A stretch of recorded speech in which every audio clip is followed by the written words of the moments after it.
juste très rapidement pour t'alimenter en termes d'immigration, aussi la source de l'immigration, pour moi, elle n'est pas en question. Parce que quand je vois, par exemple, que je vais te donner les quelques chiffres d'immigrants aux Émiratis, on est entre 27 et 30% d'Indiens, on est entre 10 et 12% de Pakistanais, on est entre 7 et 9% de Bangladais, Mmh. on est entre 5 et 7% de Philippins, de 4 à 5% d'Égyptiens, et puis ensuite, j'ai envie de te dire, ceux qui ont, j'allais dire pas une tête bien faite, mais qui sont beaucoup plus éduqués, ne représentent à peine que 3 ou 2,5%. Ok, C'est-à-dire ok, ceux qui je suis d'accord viendraient avec à toi, diplôme. j'entends, mais toutes ces nationalités que tu viens de citer, qui ne sont pas effectivement les mêmes qu'on reçoit ici en Europe, que vont-ils faire aux Émirats arabes unis? Une fois sur le sol des Émirats arabes unis, que font-ils? Eh bien, déjà, ils ont le doigt sur la couture, donc ils respectent les règles. Voilà, Parce qu'ils savent les conséquences. Et puis en voilà. général, quand ils ont la chance de pouvoir venir, eh bien c'est pour nourrir deux voire trois familles au vu des revenus qu'ils vont pouvoir avoir. Donc ils ont conscience de la chance qu'ils ont.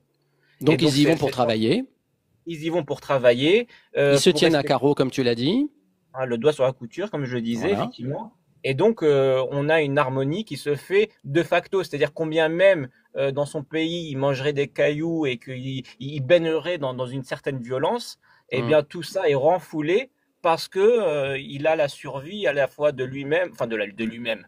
Oui, parce que là-bas il y a la peine de mort, mais on peut dire de lui-même, mais surtout il a la survie de sa famille. Et Oui, quand il a oui. conscience de ça, eh bien, forcément, il ne peut que s'appliquer et ne pas répondre à ses pulsions. Parce qu'en Hmm, fait, le hmm. problème aussi dans notre pays, c'est pas tellement une histoire de nature, c'est parce que ils ont, pour certains, ils ont le sentiment c'est même pas le sentiment, ils le peuvent. Si je peux, la nature humaine te permet de t'exprimer parce que tu le peux. C'est pas Hmm. une question liée ne serait-ce que à tes origines ou à ton histoire.